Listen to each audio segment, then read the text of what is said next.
Welcome to Finding Solutions with eBay Joey and Stevie D.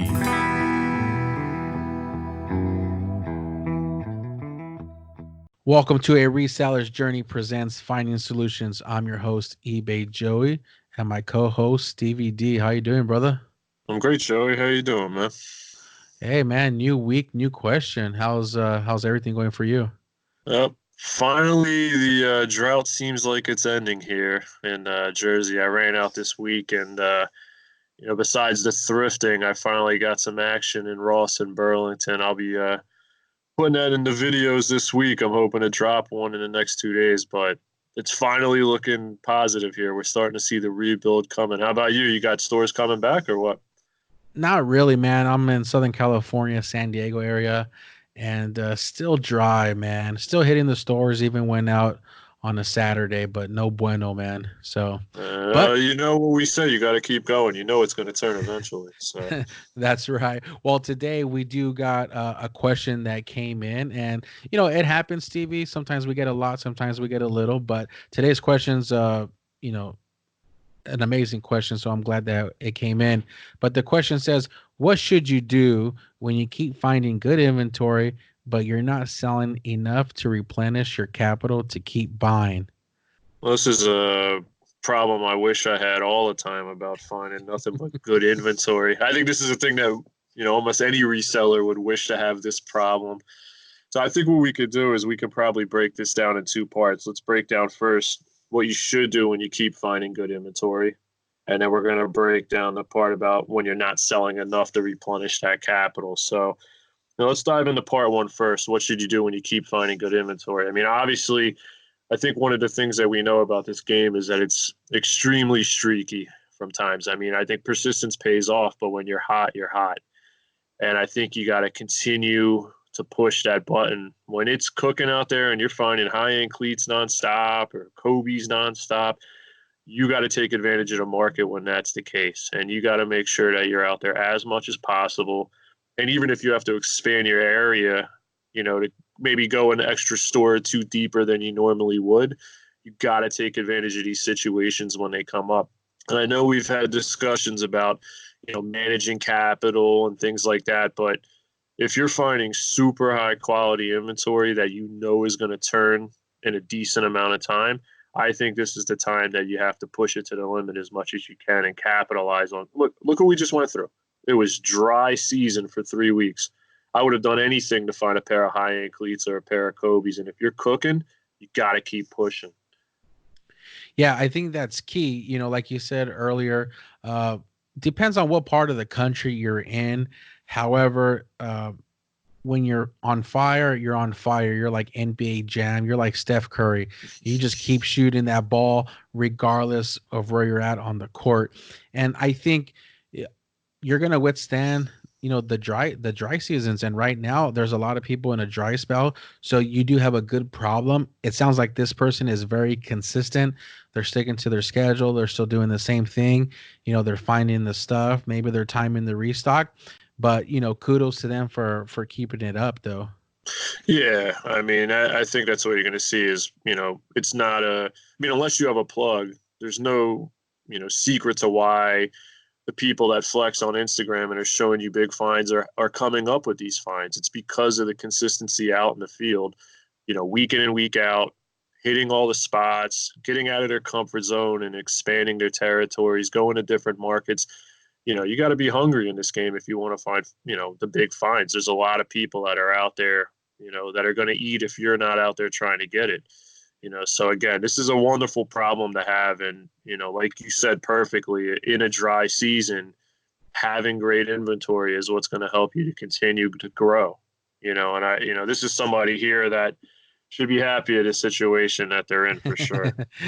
Yeah, and I think you want to have that mentality that someone's out there ready to eat your lunch. And I think this person, like I said, I applaud them for being consistent, getting that inventory. However, they're running into a problem. So the first half, great. Now here's the second part, Stevie. But you're not selling enough to replenish your capital to keep buying. So they find the major stuff. They're having great hauls, but they're struggling to sell it on platforms. So what do you do now? Well, I think the one main thing I would do is really take a look at my inventory and see what kind of stuff that I have that's dated or could be moved out.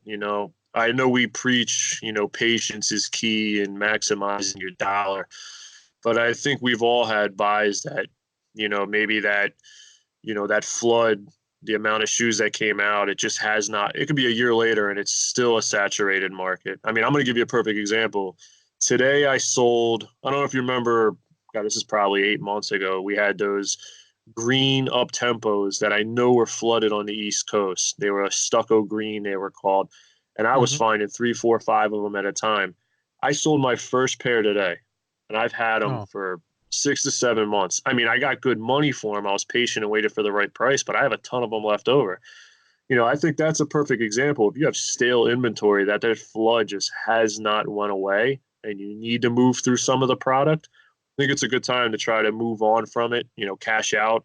If you got to take a little bit lower margin than normal to invest it into good inventory, I think that's a smart move. I'm not saying necessarily tank the market, but yeah, it'd be a little bit aggressive to open up some capital again for yourself. I don't see any issue with that at all. yeah, I think this person does have options, and I think that was a very good option. For me, Stevie, I'm gonna go into my network. I'm gonna maybe see if there's another reseller in the area that maybe might want to take these at cost, maybe a little profit. And you'll know that that other person will not tank the market. The price will stay where it's at. And then you can use that capital to fund the great inventory that you have coming. Or maybe you can, open up a credit card. Maybe this person has paid cash and the cash has ran out. But I think for me in this situation, I'm trying to find capital, whether it's from a reseller, whether it's from a credit card company, or maybe even a family member. Or, like you said, the capital can come from just maybe cutting your price a little bit short, but not where it causes damage to the market.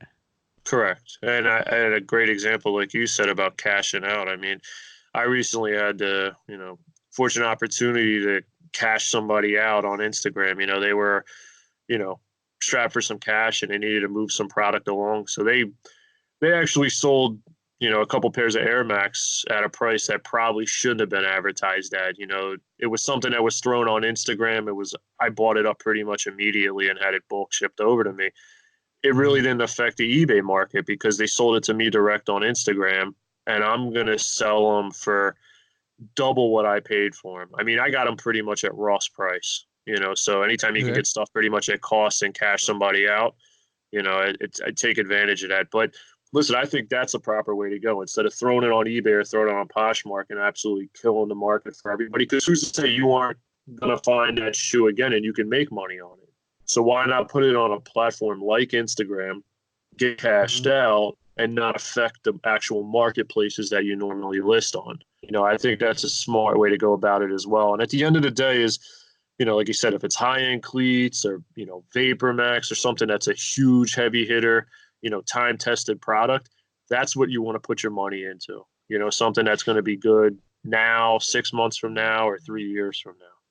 Yeah, and then sometimes what you're buying now is not necessarily where you're going to be selling it right now. So if it's a seasonal item like a soccer cleat, we know soccer hasn't really kicked off yet. However, people are buying them right now, and some people are lowering the price, or are just like those softball, baseball bats, where softball really hasn't kicked up yet. However, if someone wants to buy a bat now, they can buy it from a low baller. But if that person wanted to do that, you can do that. Also, Stevie, I would maybe add some platforms. Maybe this person is only selling on Go, eBay, StockX. I would maybe add a Posh, add a Mercari, maybe throw them on OfferUp or Facebook. I would try to do some of these face-to-face sites, sell it. Even if it sells for a little bit less, it's still equivalent of selling it at a higher value on a platform. So that's one way that I would try to raise capital once again. Yeah, I think those are all smart things. I think there's a lot of people that, they just become too reliant on one or two platforms. I think you do need to, when you're comfortable with one or two, pick up a third platform and get comfortable with that one. I don't think there's ever too many platforms you can be on. Just make sure you're on enough that you can actually manage, the taking down of items from other ones once you sell them.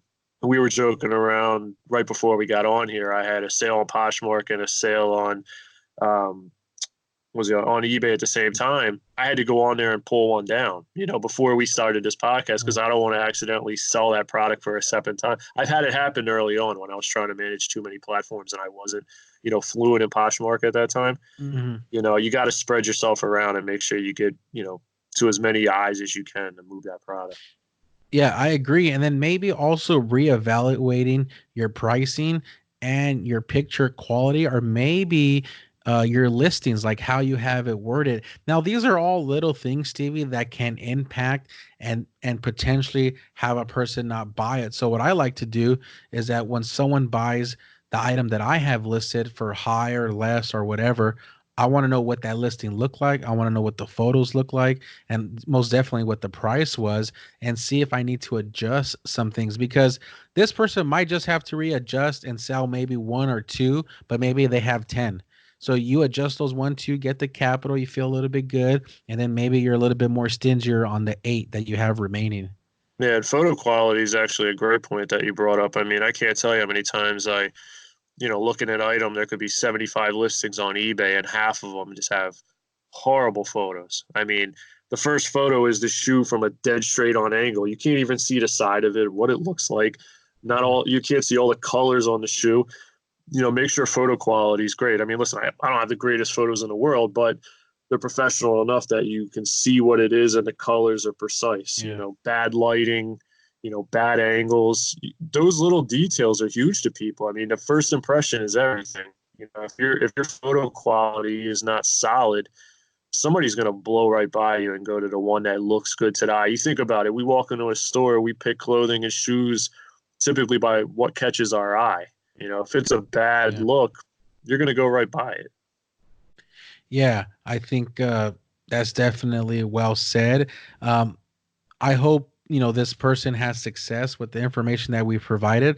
Also, I would love to hear from the audience what they would do, how they would handle this situation, with the comments below on YouTube. But most importantly, if you're patient, you're going to be rewarded at the price that you want. Now, if you're impatient, don't expect too much, lower the expectations. But I think he has a very good problem on his hands, and I hope that all resellers, have problems with finding great inventory. Yeah, absolutely. And hey, listen, if these are high-end cleats you having problem moving and you want to get cashed out, hit me up in the DM on the side. I'll cash you out if you want to get cashed out. There you go. So every question comes in anonymous, just to respect the privacy of Absolutely. the individual. This is not a pride thing. It doesn't matter if you've been reselling for 10, 15 years or you're a novice. We want to find the solution for you. So Stevie, where can people find you on social media? All right, so Instagram is always Stevie.D.Reselling, and also on YouTube under the same handle. Videos are back up and moving. I'm going to edit one up tomorrow morning. That should hopefully be up by Thursday at the latest. And yeah, I'm going to be putting them out every single week. And if you got questions, hit me in the DMs. I'll be more than happy to help anybody out. And get down in Yeah, those man. comments below. Put some comments down there. We'll get in there and answer some questions in there right away as well. Awesome. If you want us to find a solution for your business, you can contact us via Instagram at eBay Joey or at Stevie.D.Reselling, or you can visit the show's website at aresellersjourney.com, where you can submit a question. If you like what you're hearing, don't forget to subscribe and follow on Apple Podcasts, Google Podcasts, Spotify, and YouTube. Remember, never forget why you started.